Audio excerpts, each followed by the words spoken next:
Son días de fiesta. Se cumplen 100 años de la independencia de Venezuela.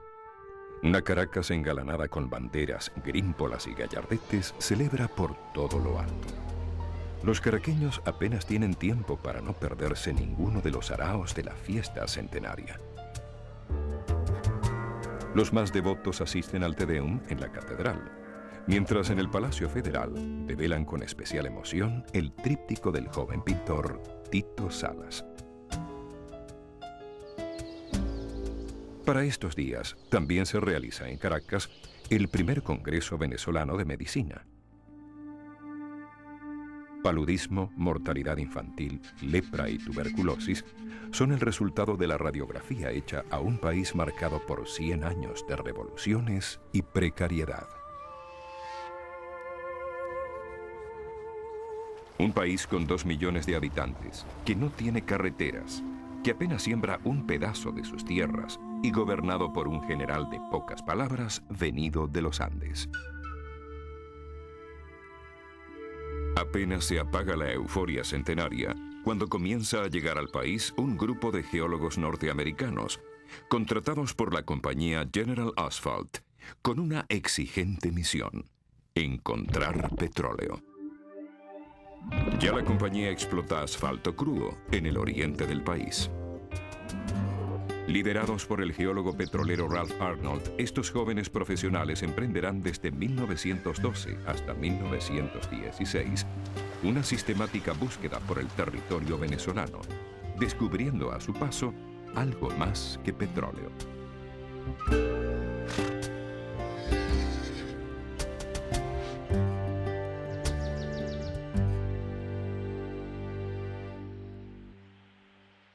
Cuando llegan a Caracas, se hospedan en el Hotel Clint, frente a la Plaza Bolívar.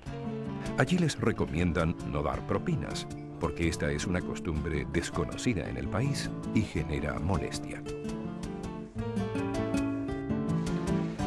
Las calles no tienen nombre, pero sí las esquinas. El truco, comenta uno de los geólogos, es saber dónde están esas esquinas. Animados por la aventura de su misión y sin hablar una palabra de español, las cuadrillas de geólogos emprenden viajes hacia las regiones más inhóspitas del país. Unos parten en tren, otros se embarcan desde La Guaira, pero todos terminan a pie o a lomo de mula, recorriendo una Venezuela de escasos caminos, despoblada, aunque invadida de insectos. Así lo cuenta Arnold en su diario. Hay ocasiones en que es necesario desvestirse 2 y 3 veces al día para quitarse las garrapatas de la piel con el machete. En sus recorridos, los geólogos preguntan por la existencia de manaderos de asfalto, gas o petróleo, que desde tiempo remoto los aborígenes bautizaron menes. Los afloramientos naturales de hidrocarburos en la superficie son el primer indicio de la existencia de yacimientos. Los informes realizados por los geólogos detallan rocas del terciario, fallas, anticlinales, lutitas endurecidas, términos que van dando pistas sobre la existencia de petróleo en suelo venezolano.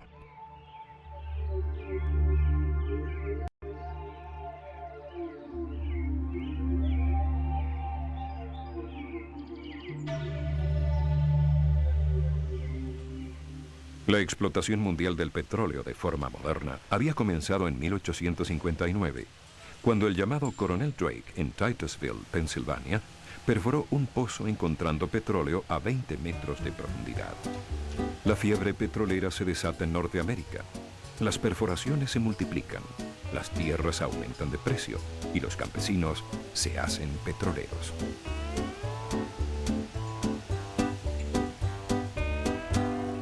El sorprendente crecimiento de la industria petrolera norteamericana genera nuevos emporios económicos. Destaca la Standard Oil, capitaneada por John Davidson Rockefeller.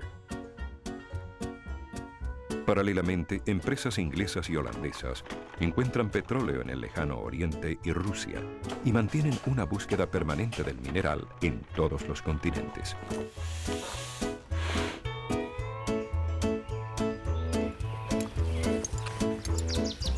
Es en este contexto de búsqueda de nuevos yacimientos cuando Ralph Arnold y parte de su equipo, en abril de 1913, llegan al campo petrolero La Alquitrana, cerca de Rubio, en el estado Táchira. Allí escribe: La refinería tiene 30 años de antigüedad y aunque el único pozo produce solamente 40 galones de petróleo diarios, esta actividad comercial ha funcionado por varios años. Sí, en Venezuela ya se producía petróleo. Años atrás, en 1878, el hacendado Manuel Antonio Pulido obtiene los derechos para la explotación de un terreno mineralógico, ubicado en su hacienda cafetera La Alquitrana, tras descubrir emanaciones de petróleo en la superficie. Pulido funda la compañía Petrolia del Táchira, en sociedad con 5 hacendados y comerciantes de la región. Cuando iniciamos nuestra empresa carecíamos absolutamente de conocimientos en esa materia. Pero nos decidimos a arrostrarlo todo, y a este efecto el joven e inteligente socio nuestro, Pedro Rafael Rincones, se fue a los Estados Unidos, donde no solo estudió durante un año la parte química de la refinación del petróleo, sino que adquirió las maquinarias y aparatos que podíamos necesitar para obtener queroseno de primera calidad. En 1880, los vecinos de Rubio y San Cristóbal, animados por la novedad, acuden a la instalación de aquellos extraños equipos de perforación que habían viajado por barco, barcazas y mulas desde Nueva York hasta La Alquitrana. Pero no fue sino 3 años más tarde, cuando a 60 metros de profundidad, el llamado pozo Eureka comenzó a producir 230 litros diarios de un petróleo algo verdoso, que sería refinado en un pequeño alambique para producir querosén y proveer de esta fuente de iluminación a Rubio y San Cristóbal. Es el inicio de la explotación petrolera en Venezuela.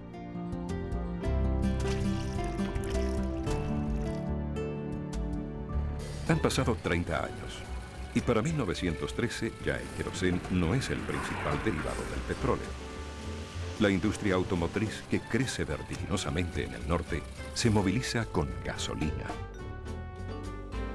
Pero en la apartada San Cristóbal, para la fecha existe un solo auto.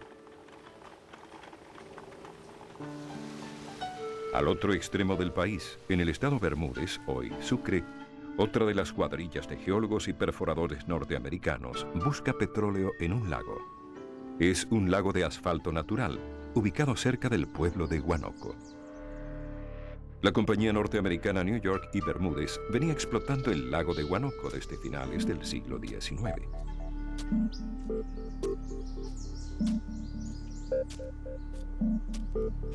Trozos de asfalto son sacados a mano del lago y transportados en pequeños vagones hasta llegar al muelle de la aldea.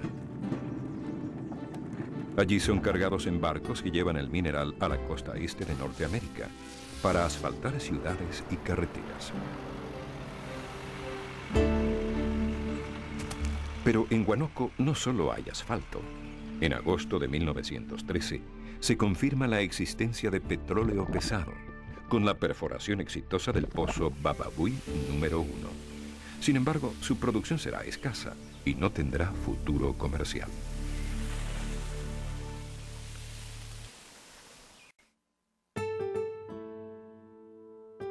Los geólogos señalan a su paso los puntos donde perforar los pozos exploratorios. Si en los Estados Unidos los propietarios de la tierra son los dueños de los minerales del subsuelo, en Venezuela la ley otorga a la República la propiedad de las riquezas naturales. Por ello, la exploración y extracción de minerales en el país debe realizarse a través del sistema de concesiones, mecanismo utilizado por el gobierno para entregar a los interesados determinados lotes de terreno para su exploración y explotación, a cambio de un porcentaje de las ganancias obtenidas, comúnmente denominadas regalías. Para principios del siglo XX en Venezuela, lo usual es que los amigos del gobernante, sea Cipriano Castro o Juan Vicente Gómez, hagan buenos negocios con este sistema. Solicitan concesiones al Estado, que luego traspasan a las compañías extranjeras. Como la Caribbean Petroleum Company, subsidiaria de la General Asphalt, con una concesión obtenida en 1912. Es precisamente dentro de los límites de esta concesión donde los geólogos norteamericanos señalan las mayores posibilidades de riqueza petrolera. Arnold vaticina la existencia de petróleo en la zona de Mene Grande, ubicada en la costa oriental del lago de Maracaibo. Este informe llegará a manos de Sir Henry Detterdink, presidente de la Royal Dutch Shell, quien contará en sus memorias: Creo haber hecho quizás la operación más especulativa de mi vida cuando decidí comprarle a la General Asphalt una concesión, la cual nos garantizaba una área enorme que cubría casi todo el país. Al adquirir el 51% de la Caribbean Petroleum, la empresa Royal Dutch Shell, de origen anglo-holandés, adquiere la mayor concesión del país, ubicándose por delante de las empresas petroleras norteamericanas. La Caribbean decide perforar en el cerro La Estrella de Mene Grande.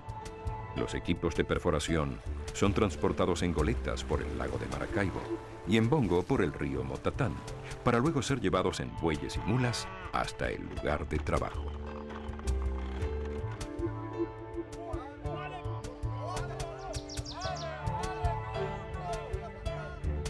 De madera se levantan las cabrias y con madera se alimentan las calderas que producen la energía requerida para excavar.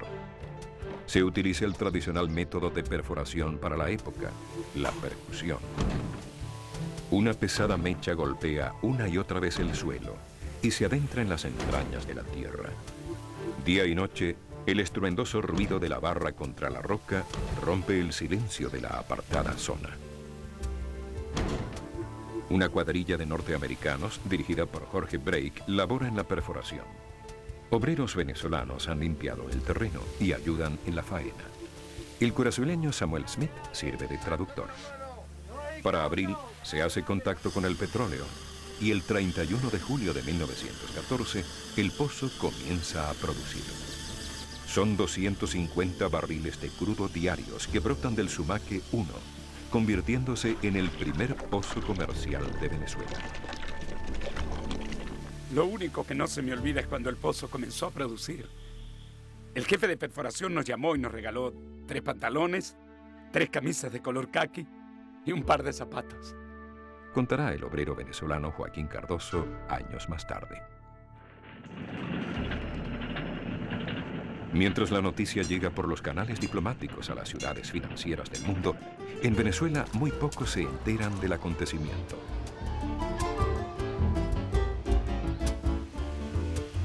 Otras perforaciones cercanas al Sumaque también dan resultados positivos. Los pozos Zumba, Sumaya, Sumacaya generan suficiente volumen de crudo para considerar su exportación. La Caribbean decide instalar a 20 kilómetros del campo Mene Grande, en el caserío de pescadores de San Lorenzo, un muelle para recibir embarcaciones que transporten el crudo. La empresa inicia la construcción de un oleoducto y de una vía férrea que une al campo con el poblado. También construye la primera refinería comercial de Venezuela. San Lorenzo y Mene Grande se transforman entonces en pueblos petroleros, con nuevas oportunidades de trabajo.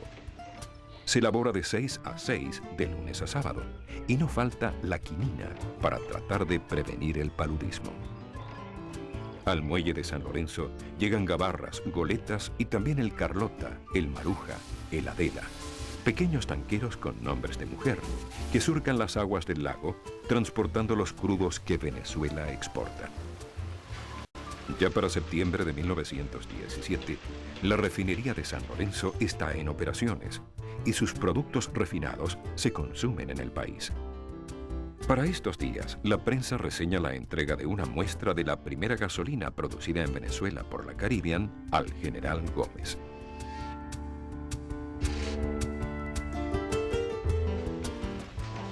Muy lejos de Caracas y Maracay, los centros de poder, la actividad petrolera comienza a abrirse camino en Venezuela.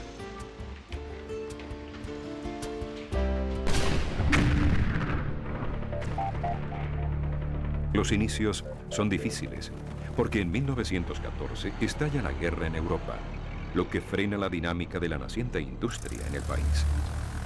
Pero en el campo de batalla, Los derivados del petróleo prueban su importancia, tanto en la guerra aérea como en la movilización de las tropas. Cuando en 1918 se firma la paz, en Venezuela el general Gómez cumple 10 años en el poder, pero la peste española que se desata en el país impide las celebraciones.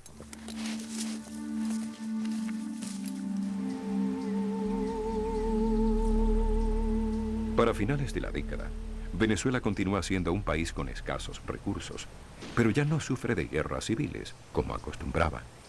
Su economía es esencialmente agrícola. Cuenta con pocas industrias y las rentas provienen de los impuestos que generan las aduanas. El café representa el 50% del valor de las exportaciones. Le siguen el cacao y el ganado vacuno. Aún carece de carreteras. Se viaja de puerto en puerto por toda la costa y por los ríos del país.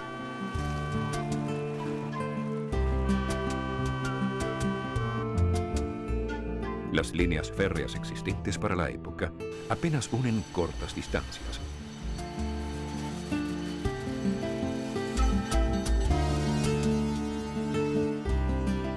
Ya para 1918 había aparecido en las estadísticas nacionales un nuevo rubro de exportación, el petróleo. Hay quienes saben que el petróleo huele a dinero. Por eso, los familiares y amigos del régimen se mueven con destreza para adquirir las nuevas concesiones petroleras. Aunque no todos piensan de igual forma. El médico Gumersindo Torres, nuevo ministro de Fomento, sugiere que el Estado venezolano podría obtener mayores beneficios económicos del naciente negocio petrolero. Pero existe un problema. ¿Quién sabe de leyes petroleras?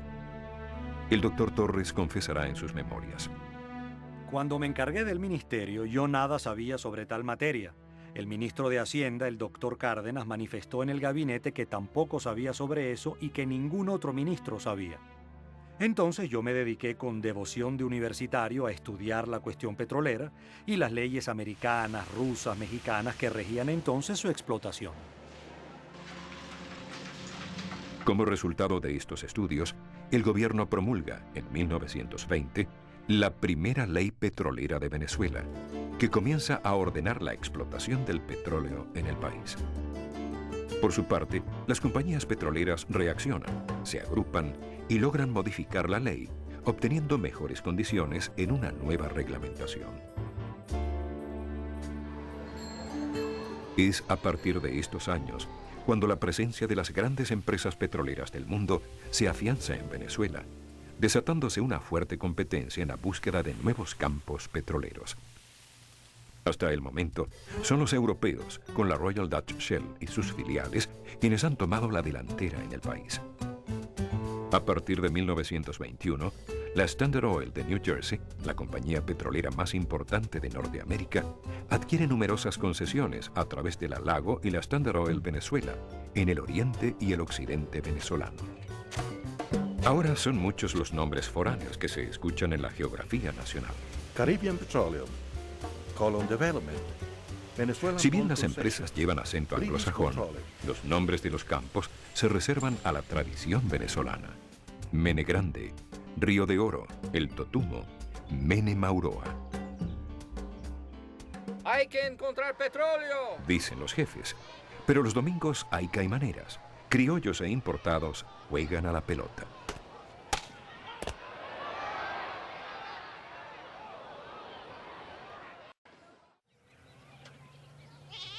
En las afueras de Cabimas, en el estado Zulia, y en medio de Cardonales, queda el caserío La Rosa.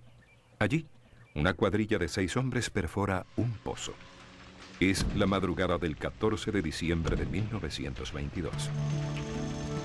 Un zumbido se transforma en estruendo. Viene de las entrañas de la tierra, acompañado por un chorro negro que toma altura. El petróleo se ha escapado. Es un reventón. Un histórico reventón. Alcibíades Colina, obrero de la cuadrilla, recordará años más tarde.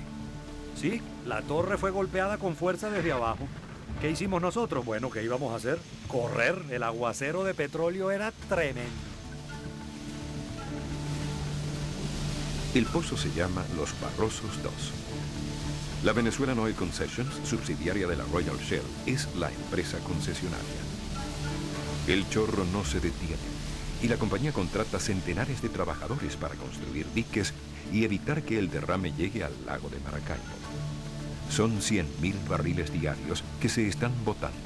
Una laguna de crudo comienza a crecer al lado del pozo. A pesar de lo extraordinario del suceso, no es sino 6 días después cuando el diario Panorama de Maracaibo reseña el reventón de Los Barrosos 2. De plácemes el Zulia, que ve así explotar a su riqueza y abiertos para su porvenir de pueblo laborioso y altivo los más amplios horizontes. Han pasado 9 días y el chorro no se detiene. Hay temor en los habitantes. Un grupo de devotos de San Benito baila en las cercanías del pozo, al son de tambores y chimbangles, rogándole al santo que detenga el reventón. Los Barrosos 2 se cierran. Los técnicos aseguran que el pozo se desmoronó solo, bloqueando la salida del petróleo. Pero por si acaso, la Venezuelan Oil Concessions dispone una gran fiesta en honor al santo. Con este hallazgo, Venezuela enlaza definitivamente su destino con el poderoso mundo del petróleo. La Maracaibo de 40.000 habitantes, con sed, polvorienta, palmeras alrededor del lago, ve desembarcar apresuradamente técnicos, perforadores, comerciantes y aventureros que llegan como abejas al nuevo panal petrolero. Es el sitio de encuentro y punto de partida para dirigirse a los diversos campos que se descubren continuamente alrededor del lago de Maracaibo. Y como el petróleo es un asunto de hombres, pronto prosperan los bares, las casas de juego, de tolerancia. Los llamativos perforadores petroleros vestidos de caqui, conocidos como tool pushers, hacen de Maracaibo un puerto de renombre internacional. Mientras alrededor del lago se perfora con avidez, hay quienes aseguran que debajo del agua existe petróleo. Cuenta que Charles Eckes, geólogo norteamericano contratado por la British Equatorial, hace instalar una cabria en el lago a 2 metros de la orilla. No faltarán quienes se burlen de esta extraña iniciativa. Pero para abril de 1924, la intuición se hace realidad. Hay petróleo debajo del lago. De inmediato, se perforan otros pozos a 15, 50, 100 metros de la orilla. Esta perforación lacustre convertirá en pocos años la imagen del lago en un paisaje vertical. Mientras que en el fondo, con una profundidad máxima de 40 metros, crece un enjambre de ductos y tuberías que transporta el crudo. La mayor parte de este crudo será transportado hasta Aruba y Curazao, donde las empresas petroleras construyen modernas refinerías. El éxito de la explotación petrolera en la región del Zulia aumenta la necesidad de crear viviendas para trabajadores y empleados. Al inicio se construyen campamentos temporales de mediana comodidad para los técnicos y perforadores extranjeros, mientras que los obreros venezolanos cuelgan sus chinchorros en grandes galpones con techo de zinc, donde conviven y se familiarizan con hábitos de comidas y costumbres de las diversas regiones de donde provienen. Una vez confirmada la existencia de petróleo, se construyen campamentos de mayor permanencia, que recrean las condiciones de confort que los empleados de las empresas concesionarias acostumbran a tener en sus países de origen. Los trabajadores venezolanos viven fuera de estos campamentos y se alojan en los alrededores y en aldeas aledañas, que se transforman con el tiempo en poblados estables. Más tarde, las compañías construirán viviendas para el personal venezolano que forma parte de la nómina de la empresa. Sin embargo, este sistema de campamentos, donde se refugia el personal venido de afuera, genera recelo en la población venezolana y fomenta la percepción de que la explotación del petróleo es un asunto de extranjeros, quienes no solo tienen los capitales y la técnica para producirlo, sino que lo hacen evitando el contacto social con los nacionales. A mediados de 1926, otro hallazgo confirma el enorme potencial petrolero de la costa oriental del lago de Maracaibo. La compañía Venezuelan Gulf perfora un exitoso pozo que produce 8.000 barriles diarios.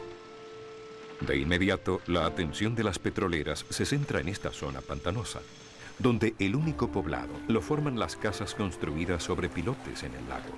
Es Lagunillas de Agua. En el campo Lagunillas, las condiciones físicas son adversas. Es una zona palúdica y es necesario realizar grandes trabajos de infraestructura. La mayor obra será la construcción de un largo dique que frene las aguas del lago y permita el trabajo de producción.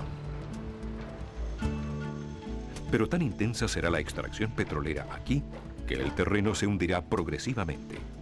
Esta subsidencia obliga a rehacer el dique una y otra vez, lo que exigirá años de trabajo, mantenimiento y esfuerzo de muchos hombres.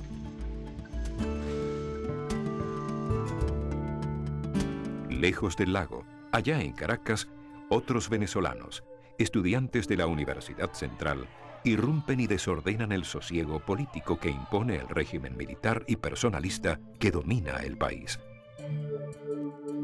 Han pasado algunos meses y los estudiantes, ahora encarcelados, son tema obligado del que se habla mucho, pero con precaución. Un hecho menos noticioso, pero de trascendencia, ocurre en el oriente del país. El 1 de junio, el pozo Moneb 1, situado en Quiriquire, cerca de Maturín, revienta, envía la tubería por los aires y durante 8 horas el petróleo fluye sin control. Una vez dominada la situación, el pozo produce más de 500 barriles diarios. La empresa americana Standard Oil Venezuela logra así su primer gran éxito. De inmediato, se perforan otros pozos en el campo Quiriquire y se construye un oleoducto que atraviesa selvas y pantanos hasta Caripito. Allí, por el río San Juan, vendrán los cargueros de mediano calado para llevarse el petróleo que la región produce.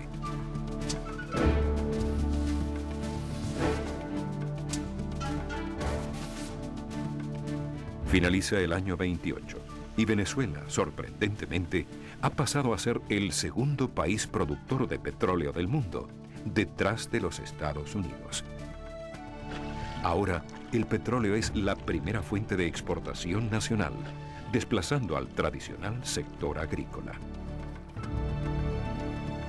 También es fuente de ingreso para el general Gómez, ya que en 1923 había ordenado a íntimos amigos la creación de la Compañía Venezolana de Petróleo, CVP, empresa que vende concesiones directamente.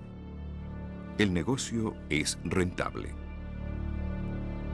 Para estos años, la fuerza laboral que emplea la industria petrolera es cercana a los 20.000 trabajadores.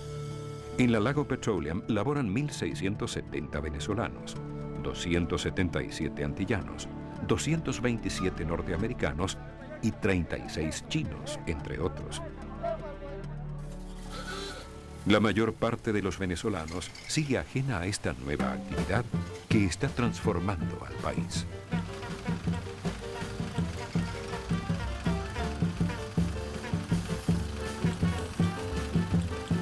En 1929 es designado nuevamente ministro de Fomento el doctor Gumersindo Torres. Su labor no pasará desapercibida. Crea el Servicio Técnico de Hidrocarburos para supervisar de cerca, en los propios campos, las operaciones de las compañías petroleras. Gestiona numerosos reclamos y obtiene nuevos ingresos para el fisco por el pago de impuestos que las compañías habían dejado de cancelar. Aunque Venezuela lleva años produciendo petróleo, solo ahora, y por iniciativa del ministro, se envía a 6 ingenieros venezolanos a especializarse en el área petrolera y de refinación en las universidades norteamericanas. Estas y otras iniciativas generan recelo y malestar en las compañías, que logran la salida del ministro Torres. No obstante, los avances del Estado venezolano en la comprensión y manejo del ámbito petrolero alcanzan nuevos logros.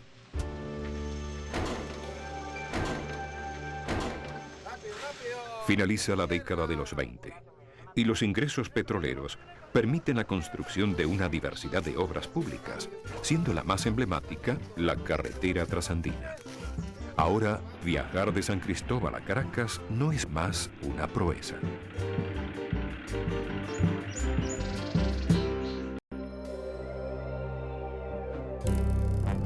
Aunque la crisis económica del año 29 afecta a la producción petrolera mundial, nuevos campos venezolanos son descubiertos y se terminan obras de infraestructura petrolera.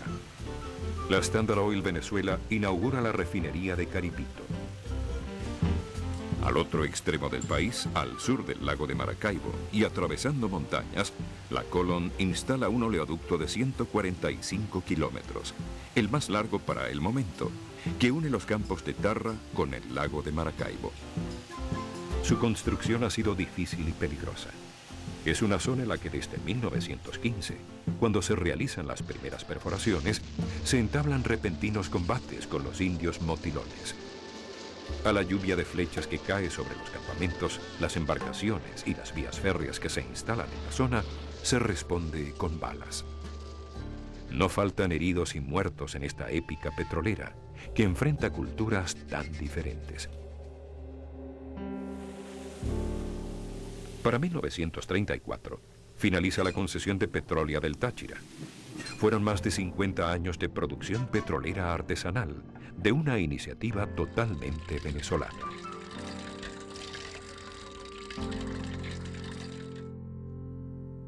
Este mismo año, Estados Unidos devalúa su moneda, y en Venezuela se discute qué hacer frente a esta medida. Finalmente, el bolívar se revalora frente al dólar. Los precios de nuestros productos se encarecen, lo que dificulta su exportación. La crisis agrícola se acentúa, mientras que el petróleo impone su ritmo a la economía. El país cuenta ahora con más de 1000 pozos productores de petróleo, ubicados principalmente en la región zuliana. La mayor parte de la fuerza de trabajo es criolla, y las cuadrillas de perforadores comienzan a estar formadas también por nacionales.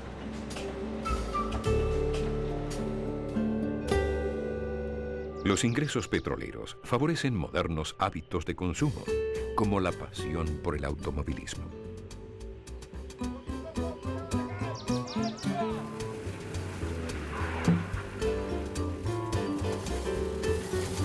Para los que pasean, van al trabajo o viajan por el país, se instalan estaciones de servicio. Ya conseguir combustible no es más una preocupación, pero toda pasión trae su riesgo. Otro accidente de automóvil que pudo culminar en tragedia. El carro número 294, matrícula del Distrito Federal, se embarrancó el miércoles pasado entre La Guaira y Macuto, cayendo de la carretera sobre una siembra situada a la derecha, a más o menos 2 metros de profundidad. El carro sufrió serios desperfectos. Al hospital de la Cruz Roja de La Guaira fueron conducidos los heridos. El chofer, que presentaba una herida en la frente y otra en la mano izquierda.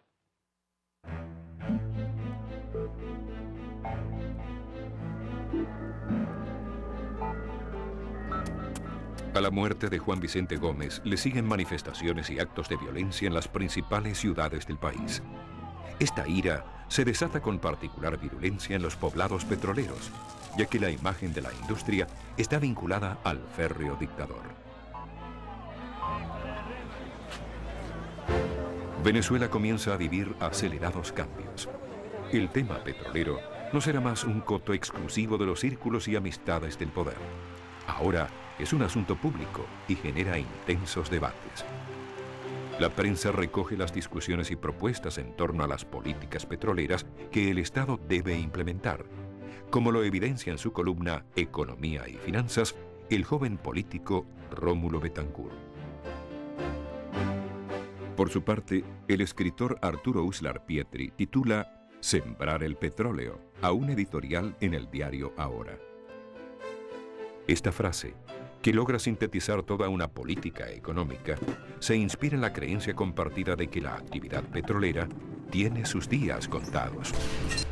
Por lo tanto, es necesario invertir los recursos petroleros en educación, en cultura, pero sobre todo en desarrollar la agricultura y la industria, que serán los sectores económicos llamados a sustentar la Venezuela próspera y moderna.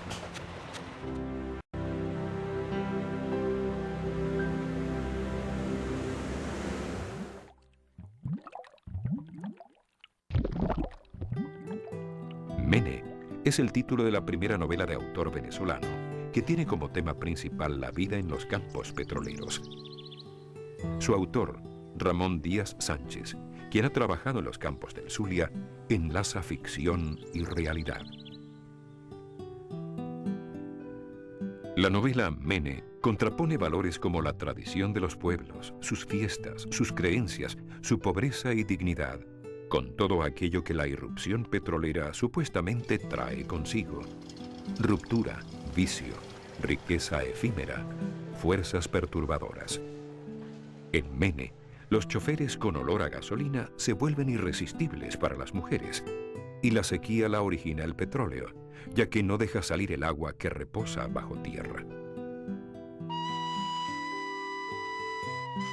El pito de la refinería impone como novedad una exigente rutina a los trabajadores venidos de lejos, que cuando son margariteños trabajan en el lago y cuando son coreanos lo hacen en tierra.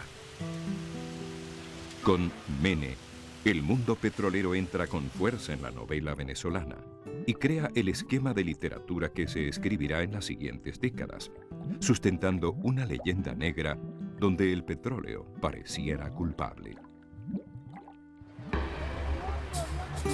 Para finales de 1936, miles de trabajadores petroleros de la región zuliana se declaran en huelga, ahora organizados en sindicatos que la reciente ley del trabajo permite. Los reclamos de los trabajadores son múltiples. Van desde el reconocimiento por parte de las compañías de los sindicatos recién constituidos, hasta el suministro de agua potable, fría o con hielo en los centros de trabajo. El paro genera empatía y solidaridad del pueblo venezolano con los huelguistas. El campeón de ciclismo, Teo Capriles, subasta su bicicleta para conseguir fondos y ayudar a los trabajadores. Pero la acción que consigue mayor apoyo es el traslado de los hijos de los obreros petroleros en huelga desde los campos de trabajo a Caracas, donde son albergados en casas de familia. Luego de 39 días de huelga, el presidente Eleazar López Contreras decreta la finalización del paro.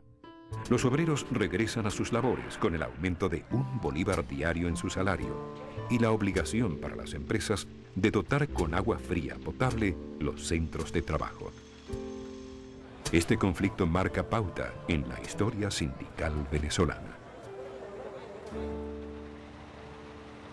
Durante la década de los años 30, Venezuela se mantiene como el tercer productor del mundo, detrás de Estados Unidos y la Unión Soviética. Y el petróleo extraído de nuestro subsuelo representa 9% de la producción mundial. Esta alta producción es sostenida por los nuevos yacimientos del oriente venezolano. No obstante, la mayor producción petrolera proviene de la cuenca del lago de Maracaibo, a donde llega en agosto de 1937, y por primera vez en la historia del país, un presidente venezolano. Esta visita permitirá a otros venezolanos conocer desde las pantallas de cine el novedoso mundo del petróleo. Este tupido bosque de hierro está formado por más de 3.000 torres, cuyos taladros a través del agua extraen petróleo del subsuelo del lago. No todas las torres se encuentran en actividad. Muchas veces, después de practicados los taladros, encuéntrase que han sido perdidos todos los gastos y esfuerzos, pues las perforaciones han resultado estériles. El codiciado mineral no brota en aquel punto. Pero todas en conjunto contribuyen a formar el férreo e impenetrable laberinto que caracteriza a nuestras inmensas regiones petroleras. Viene el presidente de su visita a Cabimas y Ciudad Ojeda. Tierra firme, aquí también hay torres y taladros por doquier. Parece increíble un taladro funcionando en plena calle. condiciones sanitarias de estas viviendas son horribles. El gobierno actualmente se ocupa de remediar estos males. Una gruesa capa de petróleo cubre las aguas del lago de Maracaibo.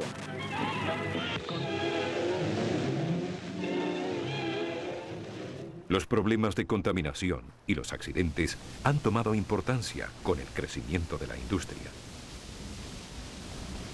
Por eso no es de extrañar que en 1937 se promulgue una nueva ley de vigilancia, con el fin de evitar y penalizar la contaminación de las aguas por el petróleo.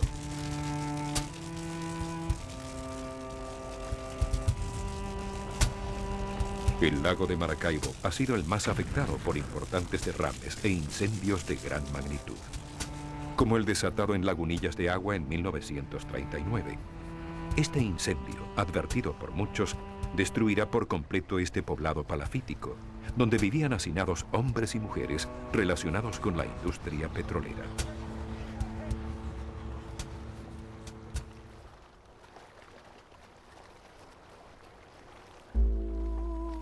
Se habla de más de 1000 viviendas destruidas, y aunque el número de fallecidos nunca se supo, se especula sobre centenares de personas muertas.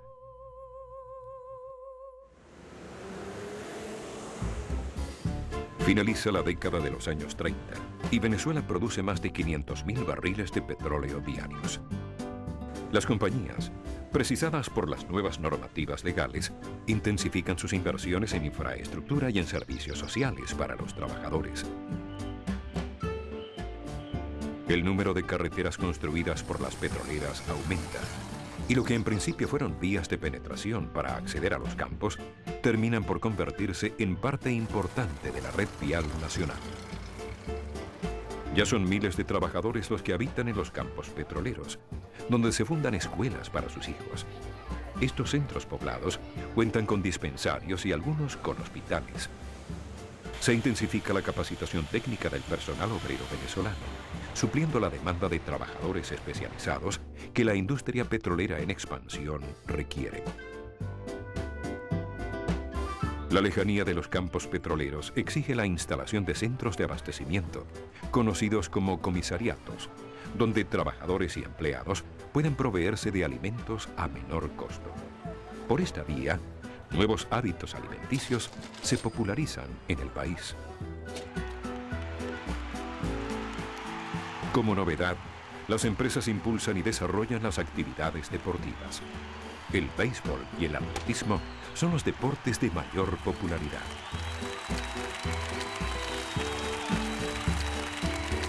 Pronto, las empresas organizan olimpiadas anuales con numerosa participación.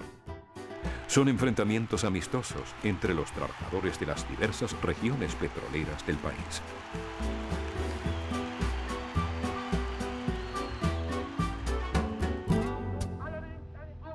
Mientras tanto, al otro lado del Atlántico, se da inicio a un enfrentamiento de proporciones insospechadas, la Segunda Guerra Mundial, en la que el petróleo será un factor determinante en el curso y desenlace de los acontecimientos.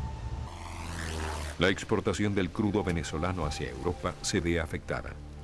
Los campos nacionales disminuyen la producción, lo que trae como consecuencia la baja de los ingresos económicos para el país.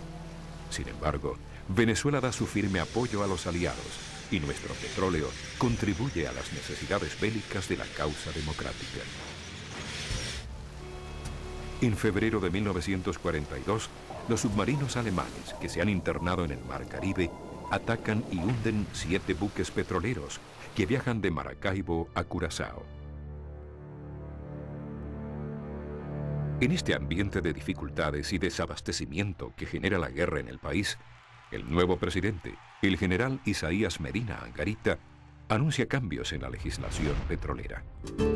La nueva reforma busca ante todo obtener mayores recursos para el Estado y un mejor control legal y técnico sobre la industria petrolera. El anuncio genera en una primera etapa malestar en las empresas petroleras, que ven un peligro para sus intereses en Venezuela. Son discusiones álgidas. Ejemplo de ello es la salida intempestiva del país de Henry Lenham, presidente de la Standard Oil Venezuela, y jefe del comité de negociación por parte de las petroleras. En enero de 1943 se realiza en la capital una masiva y emotiva concentración en apoyo a la política petrolera que el gobierno impulsa.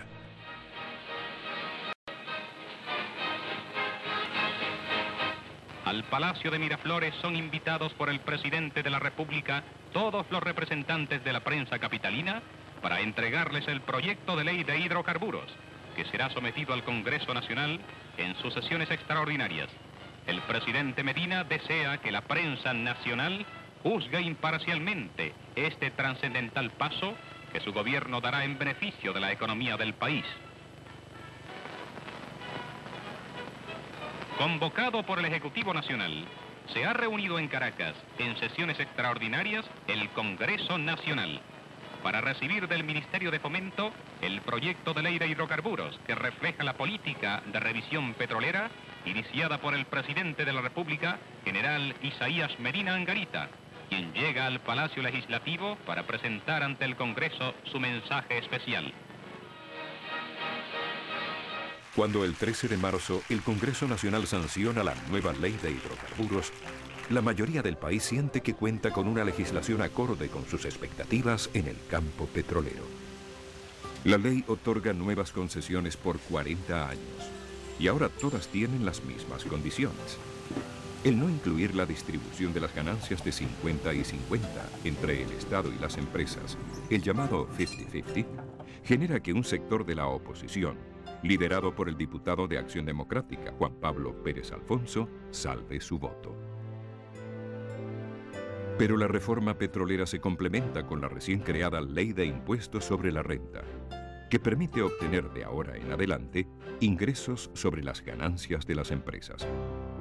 Igualmente, las compañías están comprometidas a aumentar su capacidad de refinación en el país. A este respecto significo que la política del gobierno es firme para procurar la refinación en nuestro propio territorio.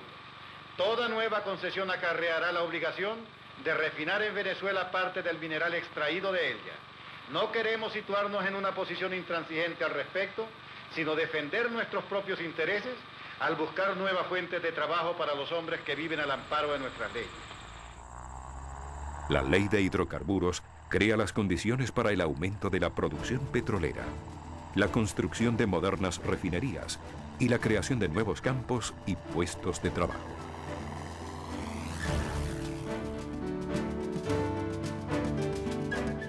Luego de 3 décadas, Venezuela ha dejado de ser el país exclusivamente agrícola que había sido siempre. Ahora cuenta con 4 millones de habitantes, aunque solo 25.000 son necesarios para movilizar la industria que lo convierte en el tercer productor y primer exportador mundial de petróleo.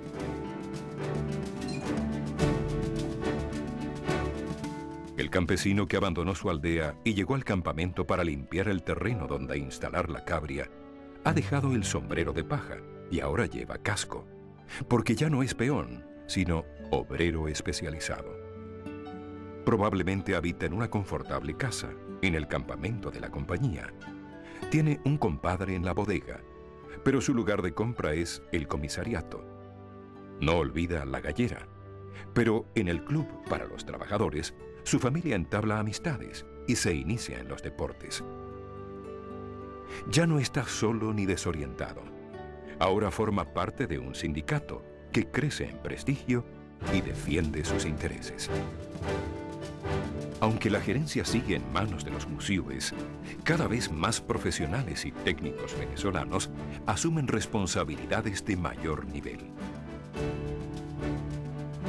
Si bien el capital y la tecnología siguen viniendo de afuera, ahora la dirigencia del país ha tomado conciencia del valor de esta materia prima y busca obtener mayores ingresos por ella.